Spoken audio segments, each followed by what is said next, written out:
17, versículo 6, está escrito: naqueles dias não havia rei em Israel, cada qual fazia o que achava mais reto. Prossiga comigo a mesma verdade, 18, verso 1. Naqueles dias não havia rei em Israel. Capítulo 19, a mesma expressão, naqueles dias em que não havia rei em Israel. E esse registro termina lá no capítulo 21, verso 25, fechando o livro. Naqueles dias não havia rei em Israel, cada um fazia o que achava mais reto. E eu quero dar como tema desta mensagem de hoje o que está lá em Mateus 23, 24, que é uma expressão de Jesus. Uma expressão de Jesus endereçada aos fariseus daquele tempo.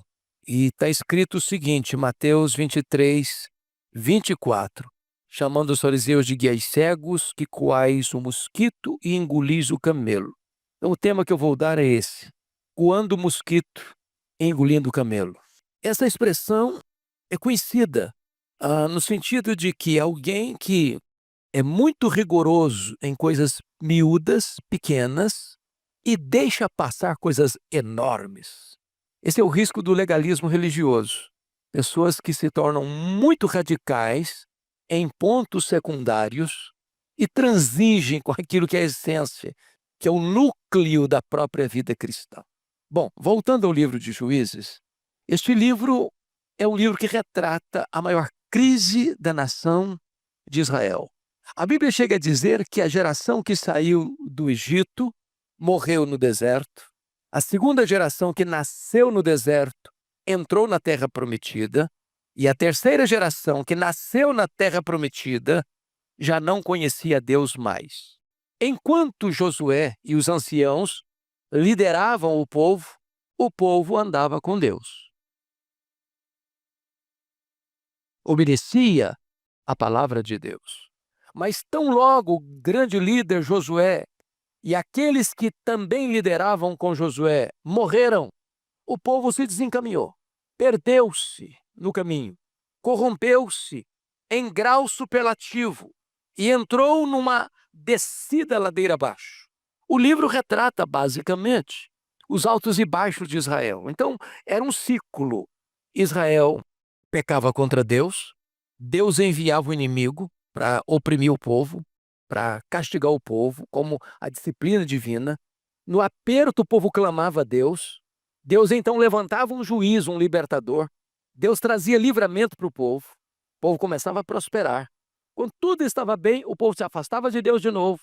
Deus enviava um inimigo para oprimir o povo. Quando o povo estava gemendo debaixo do chicote da opressão, o povo clamava a Deus. Misericordiosamente, Deus enviava um libertador, trazia livramento, chegava a prosperidade. Quando estava tudo bem, o povo voltava a pecar contra Deus. Deus mandava o inimigo para oprimir o povo chorava e Deus levantava mais um libertador, trazia tempos de bonança e ficou nesse ciclo. Sabe quantos anos? 330 anos. Quando chega a este final, porque o último juiz, retratado aqui é o Sansão não, é o Sansão mesmo. A situação já estava muito crítica, porque Deus levanta um homem como Gideão, e todos nós sabemos de Gideão, ficamos encantados com a liderança de Gideão, mas às vezes nos esquecemos de um ponto. Sabe quantos filhos tinha o Gideão? 70 filhos. E tinha um filho fora, diríamos nós hoje, fora do casamento, com uma concubina, e esse filho resolve cumprir o desejo do pai, que eles queriam que o pai fosse rei, o pai não aceitou, e ele então consegue induzir o povo a dizer o seguinte: é melhor que um só reine sobre vocês do que 70. Então, se eu reinar sobre vocês, vai ser muito melhor para vocês. E tão logo ele foi nomeado, ele matou os 70 irmãos. Você já pensou o que é isso? Um irmão matar todos os irmãos, e não foram poucos, 70. Na linguagem bíblica foi o reinado do espinheiro. Reinado do espinheiro.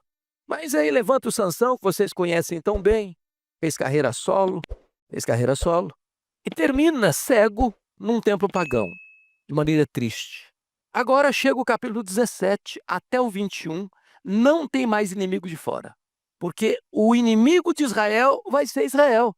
Preste atenção nisso. Às vezes, a decadência espiritual de uma pessoa, de uma família, de uma igreja, de uma cidade, de uma nação, pode chegar a tal ponto que não precisa inimigo atacar de fora para dentro. Os inimigos são os de casa, são os de dentro. E aqui o que você vai encontrar? E eu quero fazer esse registro breve tirando lições. Você vai encontrar uma mulher que foi roubada, 1.100 ciclos de prata. Foi exatamente aquele valor que foi pago para Dalila, dos príncipes, os 5 príncipes dos filisteus, cada um deles. E alguns estudiosos acreditam até que essa mulher é Dalila e que o filho dela, esse Mica, seria filho de Dalila com Sansão. Mas isso aí é apenas cogitação, não há nenhuma confirmação desse fato. Mas ela foi roubada. E aí ela lança uma maldição genérica. Sabe que tinha roubado a mãe? E aí tinha roubado essa mulher? O filho dela, o Mica. E eu, com medo da maldição pegar sobre ele devolve o dinheiro do roubo à mãe. A mãe muda de imediato a maldição para a bênção, como se ela tivesse poder para fazer isso, sem que houvesse qualquer arrependimento do filho.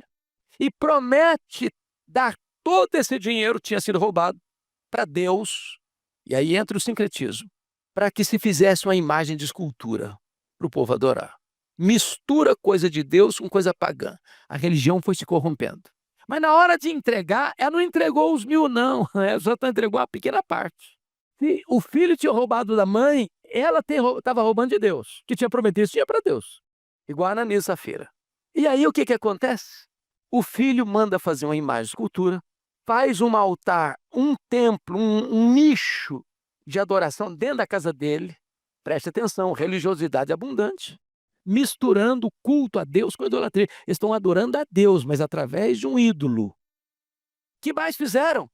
Constituíram um filho de Mica, esse filho que tinha roubado a mãe, como sacerdote, na contramão da palavra de Deus. Estou falando disso do povo de Deus, viu, gente? Estou falando do povo de Israel, povo da aliança. Constitui um filho sacerdote idólatra. Aí um dia, um levita que morava em Belém, situação difícil por lá, ele sai de Belém rumo ao norte e para lá, nessa região de Efraim, chega exatamente na casa desse homem chamado Mica. E o Mica disse: rapaz, você é levita? Eu sou levita, esse senhor. Falou: então eu preciso de você, ué. Você vai ser capelão da minha família. Você vai ser sacerdote da minha casa. Aliás, já tem um templo aqui, já tem ídolo aqui. Você vai ser o nosso sacerdote. E não vão te dar salário, não vão te dar casa, não vão te dar roupa. E esse levita vendeu a sua consciência. Vendeu a sua consciência para ser sacerdote de uma família idólatra, deixando a sua fidelidade a Deus para um culto sincretista, para o sustento, por causa do sustento. Está coando mosquito, engolindo camelo. Só que a tribo de Dan, quando foi dividida as terras, a terra que ele coube era muito boa, mas o povo que estava lá era mais forte militarmente que eles e expulsou a tribo de Dan da região melhor, empurrando-os para a montanha. Anos se passaram. A tribo não tomou posse daquilo que era dela. Um dia, essa tribo disse: nós precisamos arrumar terra para nós, para plantar, para colher. Pegaram 5 espias, vocês vão vigiar a terra, olhar a terra toda, ver se descobrem alguma terra que sirva para nós. Esses espias estão caminhando lá para o norte, para a região de Efraim. Vão para onde? Na casa desse cidadão Giba.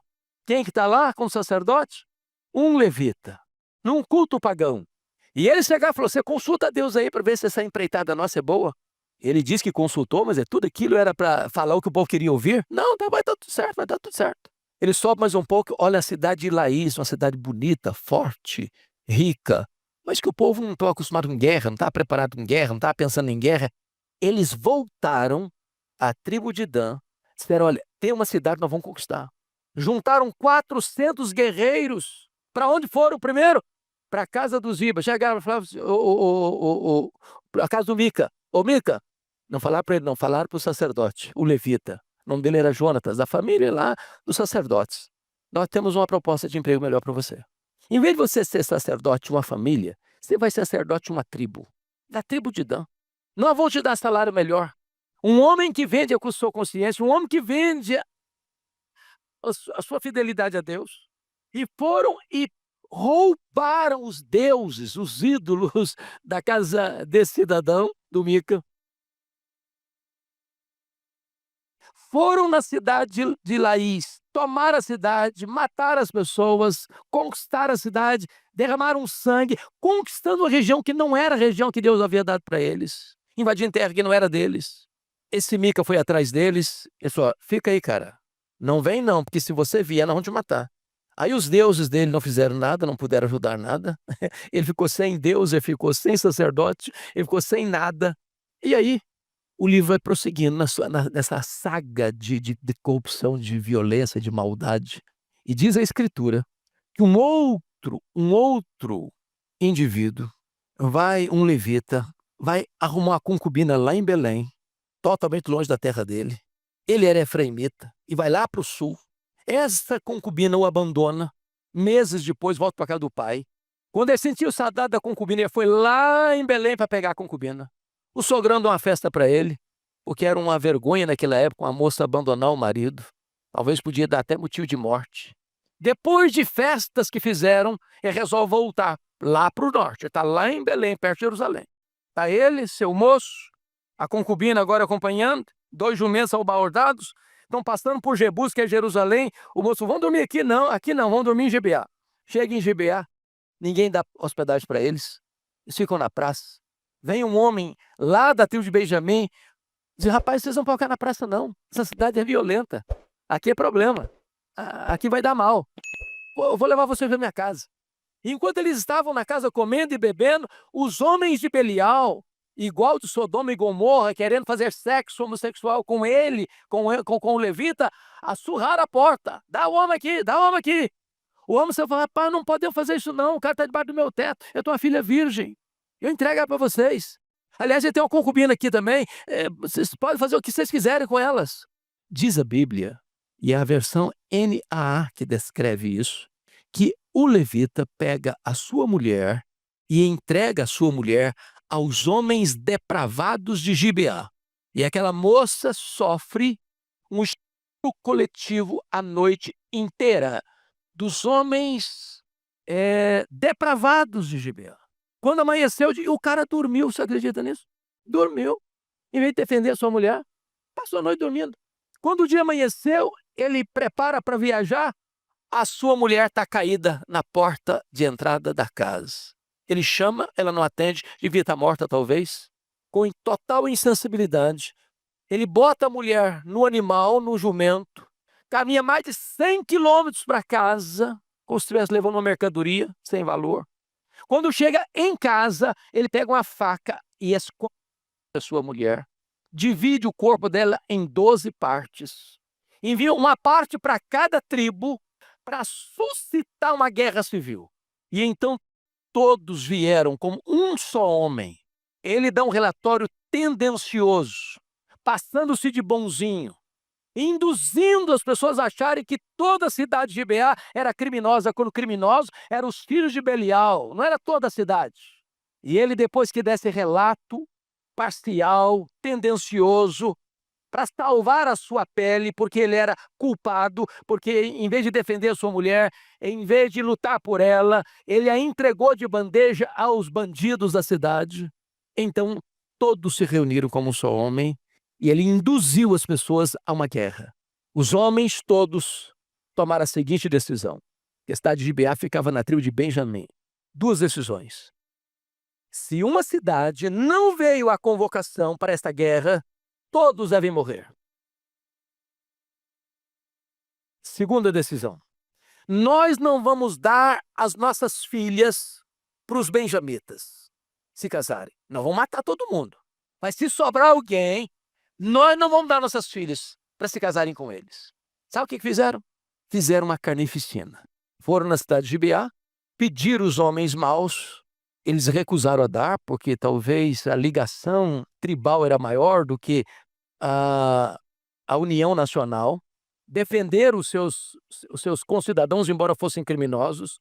Em 3 empreitadas de guerra, as 2 primeiras, a nação toda perdeu para os benjamitas, que estavam situados muito estrategicamente, tinham pessoas que conseguiam acertar com a fundo um fio de cabelo. Mas na terceira vez eles mudaram a estratégia, incendiaram a cidade de Gibeá, mataram homens, mataram mulheres, mataram crianças, fizeram uma chacina, uma sangrenta. Preste atenção numa coisa. O que está por trás aqui é a desonra de uma mulher. E eles, para lavar a honra dessa mulher, não tem nenhum problema de matar muitas outras mulheres, de matar crianças, de fazer uma chacina numa cidade. E agora, depois dessa chacina toda, apenas 600 homens escaparam dos benjamitas, se refugiaram em um lugar alto. E quando eles percebem a loucura que tinham feito, diz a Bíblia, que eles entraram em pânico. Meu Deus, nós dizimamos, eliminamos, exterminamos uma tribo inteira, porque já prometemos que tem 600 homens, nós não podemos dar nossas filhas para eles. Está acabada a tribo, começaram a chorar. Mas aí vem uma outra coisa. Eles começam a pensar, será que alguma cidade deixou de vir? Porque o que nós prometemos é não dar as nossas filhas, mas sequestrar a gente pode. Engolindo camelo, coando mosquito. Descobri que a cidade que pertencia àquela região não tinha comparecido para a peleja. Jabes de Gileade. Tomaram um plano. Armaram fortemente os soldados. Vocês vão lá, vocês vão matar todo mundo. Homem, toda mulher que já teve relação com um homem, que não for virgem, mata também. Criança mata também, mata todo mundo. Agora, virgens, moças virgens não matem, porque nós temos que arrumar mulheres para os soldados, benjamitas, de 600 homens. Fizeram uma chacina na cidade. Eles tinham feito um voto louco, um voto insensato, de não dar suas filhas. Mas para cumprir o voto, eles estão prontos a matar homens, mulheres e crianças e a sequestrar outras mulheres. Olha o zelo religioso sem entendimento. Olha o legalismo religioso sem temor de Deus. Ou a religião sem compreensão da verdade de Deus, para onde leva o ser humano. Conseguiram sequestrar 400 mulheres, matando todas as demais. Chegaram lá com 400 moças virgens, mas tinha 600 homens. Faltava, tinha um déficit de 200 mulheres. Aí começaram a pensar. Ah, tem outra saída. Tem uma festa aqui em Belém que acontece, de ano em ano, época da colheita. E as moças virgens vão para a rua dançar, se alegrar. Então, sabe o que fizeram? Falaram para esses 200 que tinham ficado sem mulher, vocês vão ficar de espreita, de tocaia. A hora que as moças aparecerem, vocês vão lá e sequestram. E aí foram lá e sequestraram. E sabe por que o livro termina? Cumprido todas as legalidades religiosas, depois de tanta loucura, de tanta maluquice, cada um voltou para sua casa. Dever cumprido. Não quebraram os votos que fizeram. Não quebraram. Na cabeça deles estava tudo resolvido. Os 600 homens de Benjamim voltaram para reconstruir sua cidade destruída, levando consigo moças cujos pais tinham sido assassinados, cujas mães tinham sido assassinadas, que não quiseram casar, foram forçadas a casar. Parecia que estava tudo muito bem. Cada um voltou para sua casa. E a Bíblia diz que nesse tempo não havia rei em Israel. Cada um fazia o que achava melhor. Coando mosquito, engolindo camelo. Essa história revolta qualquer um, não revolta não? Gente que tem nome de gente de Deus, que vai se perdendo, vai se corrompendo. Tem religiosidade intensa. Tem até um templo dentro de casa. Tem até um capelão familiar. Gente que acha que está agradando muito a Deus, está fazendo aqui que está na contramão da vontade de Deus. Gente que acha que pode adorar a Deus, mandando fazer uma imagem de escultura, contrariando radicalmente o segundo mandamento. Gente que está trabalhando na obra de Deus, entre aspas, por salário, por dinheiro. Que recebeu o salário, comida, roupa, dinheiro. Eu posso vender minha consciência. Eu posso transigir. Nesse mercado religioso brasileiro, quanto disso você está vendo todo dia, toda hora? Pessoas que mercadejam a verdade, pessoas que mercadejam o evangelho, pessoas que vendem a sua consciência.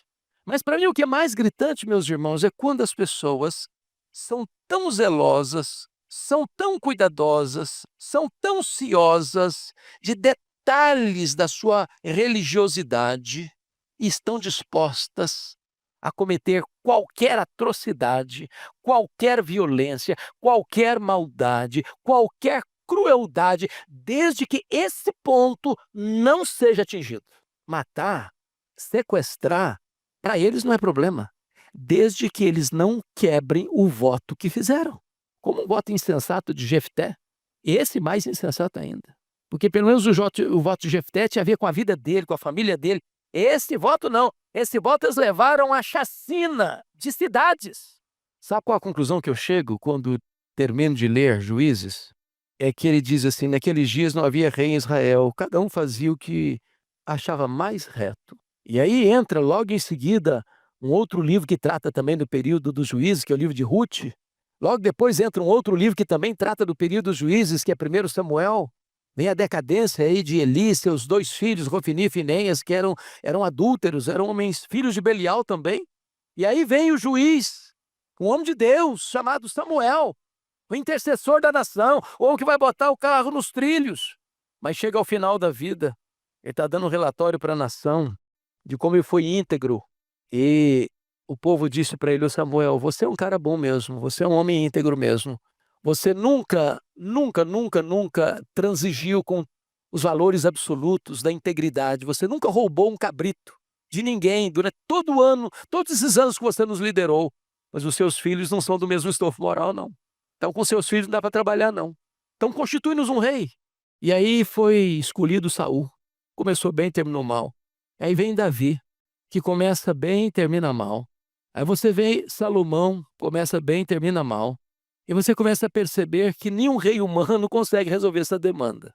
Nenhum rei humano é suficientemente capaz de botar o carro nos trilhos. A conclusão é que nós precisamos de um rei que seja melhor do que Davi. Nós precisamos do rei que é o filho de Davi, o rei dos reis, o senhor dos senhores, Jesus Cristo nosso Senhor. Fora desse modelo que é Jesus, a religiosidade humana, meus irmãos, pode se tornar um instrumento de opressão,